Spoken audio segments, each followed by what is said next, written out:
اس کے نام کے ساتھ اس کا چہرہ بھی کسی نور کے ہالے کی طرح سکاف میں چمک رہا تھا۔ مجھے بھی الحمدللہ۔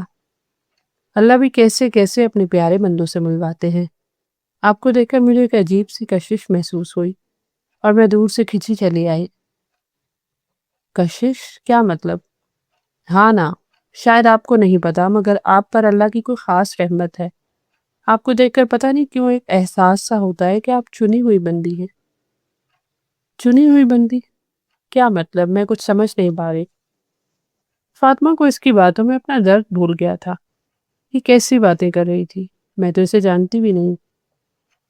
جی، میں کافی دنوں سے آپ پر بہت غور کر رہی تھی۔ یہاں آنے والے ہر شخص میں اللہ کی محبت پانے کی تڑپ نہیں ہوتی۔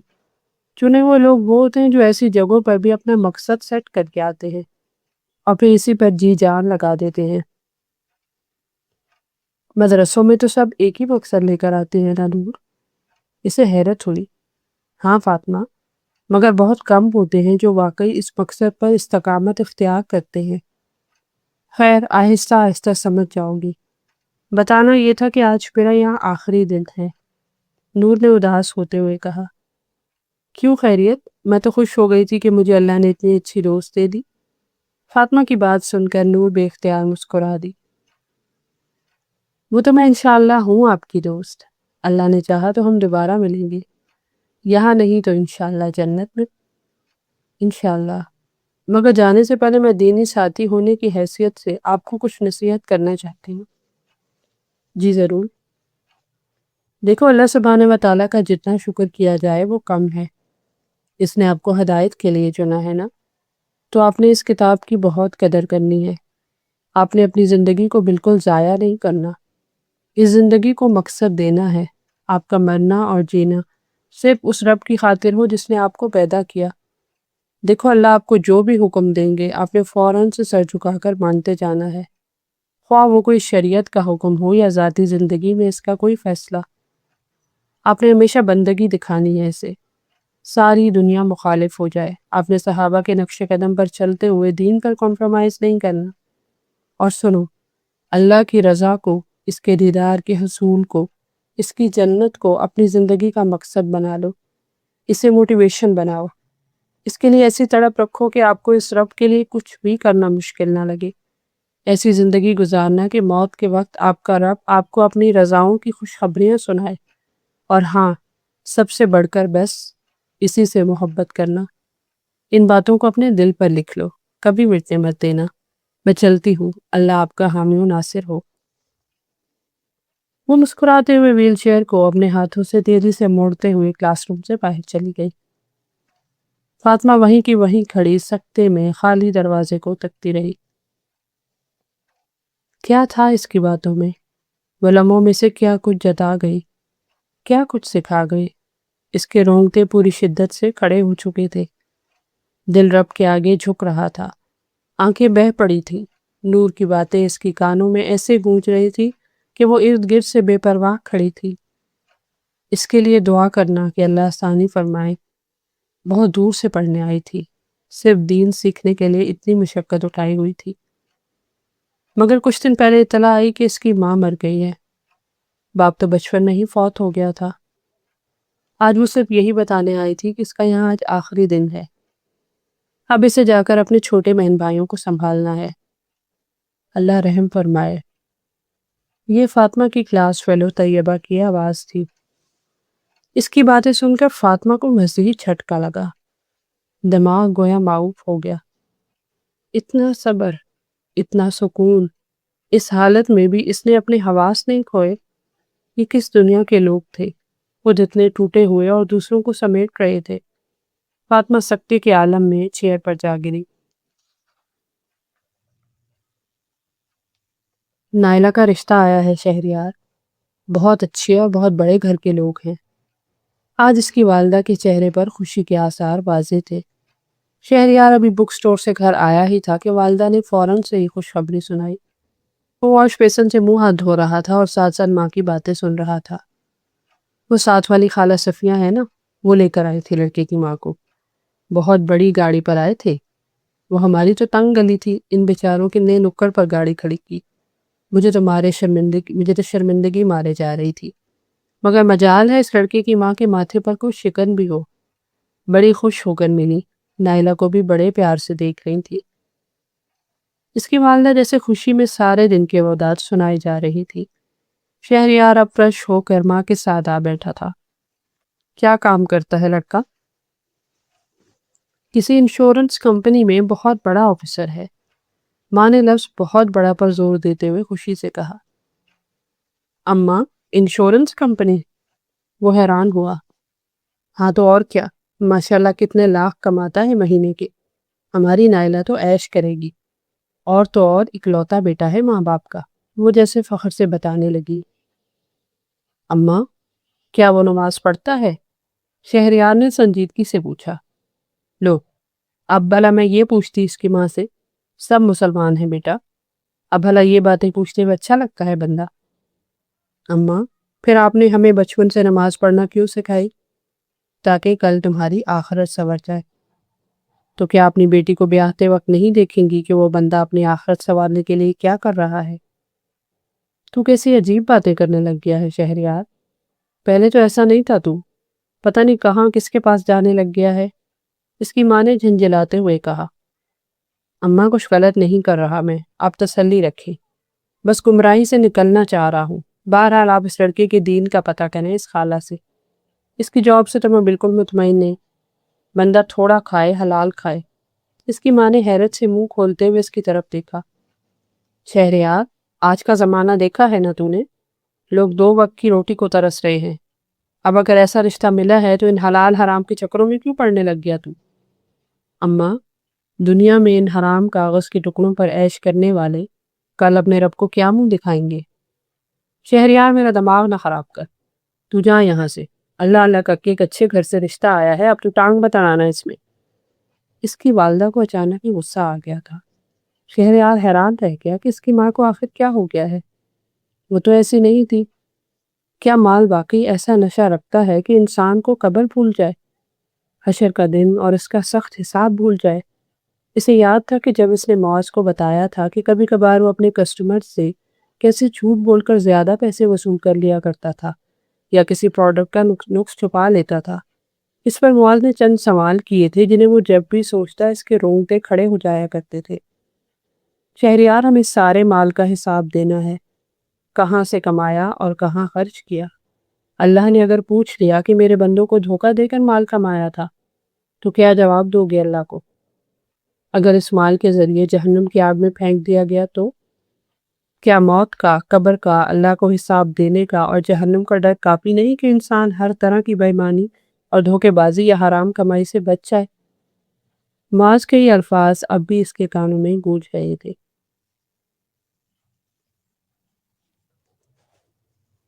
نور کی باتوں نے اسے بہت متاثر کیا تھا، جیسے کسی نے انگلی پکڑ کر رستہ دکھا دیا ہو کہ وہ ہے منزل اور ادھر تم نے پہنچنا ہے۔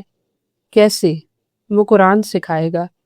کبھی کبھی کسی کی ایک بات انسان میں نئی روح پھونک دیتی ہے، اس لیے اچھی بات کہنے اور سننے والا بننا چاہیے، کیا پتہ کب کام آ جائے۔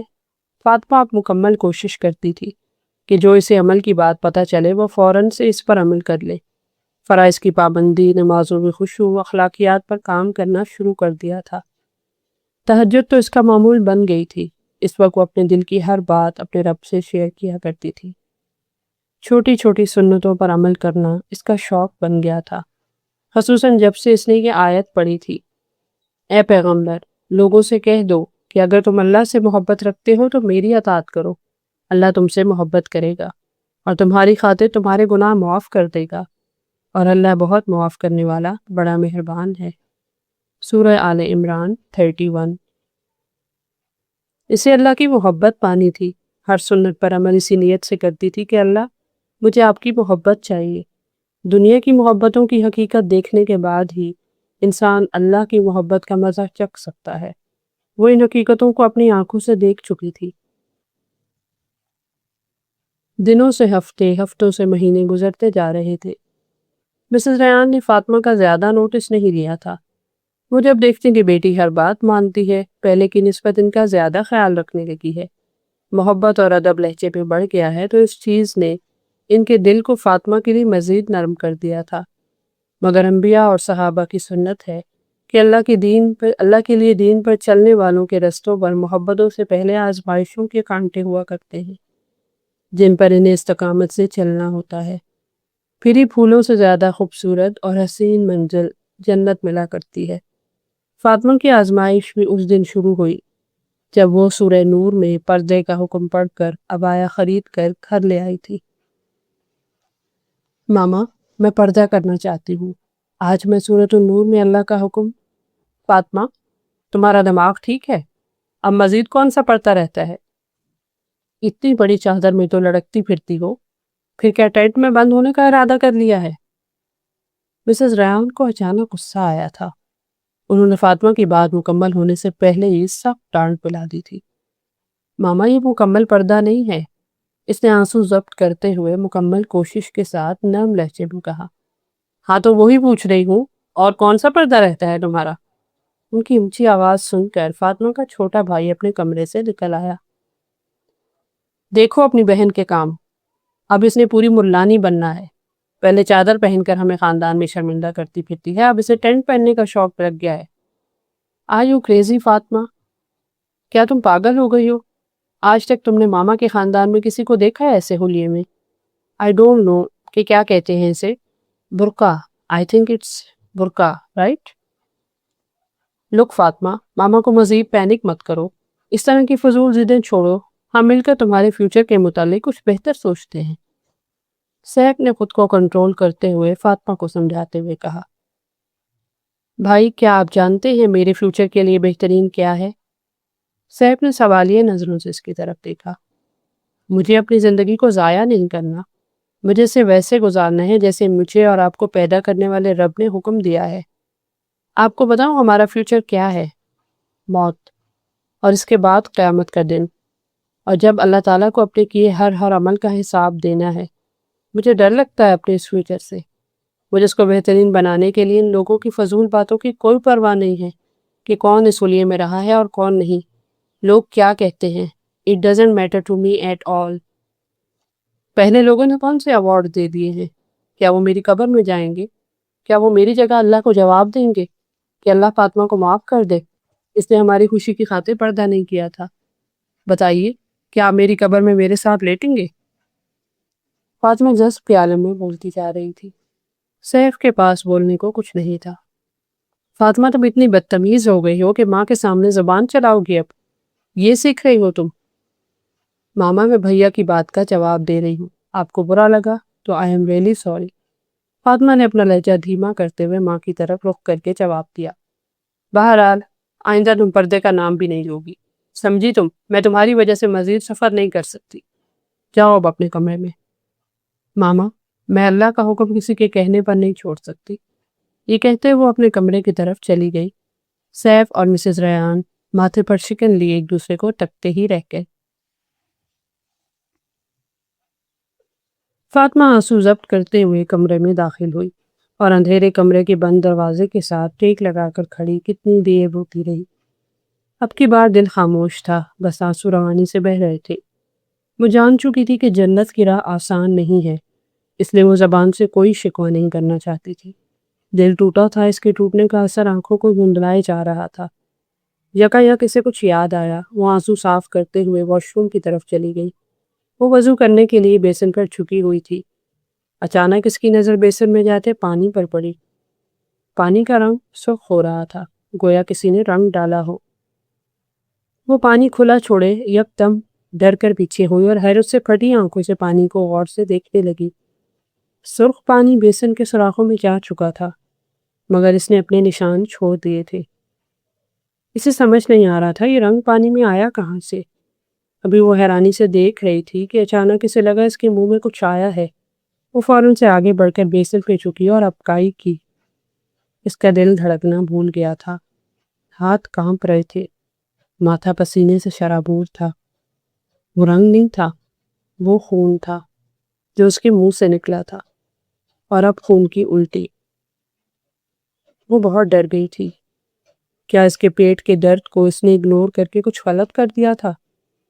اسے کچھ سمجھ نہ آیا کہ وہ کیا کرے۔ مغرب کا وقت ہونے والا تھا۔ قرۃ العین کے کمرے کی کھلی کھڑکیوں سے آنے والی ٹھنڈی ہوا کے جھونکے اور اس میں ملے ان گلاب اور کلیوں کے پھولوں کی خوشبو نے کمرے کو معطر کر دیا تھا جو اس نے پیچھے پلاٹ میں لگا رکھے تھے۔ وہ عصر کی نماز اور شام کے اذکار سے فارغ ہو کر پلنگ پر کاغذ اپنے سامنے بکھیرے پیچھے ٹیک لگا کر بیٹھی، آنکھیں بند کر کے ہیڈ فونز پر قاری عبدالعزیز الزہرانی کی تلاوت سن رہی تھی۔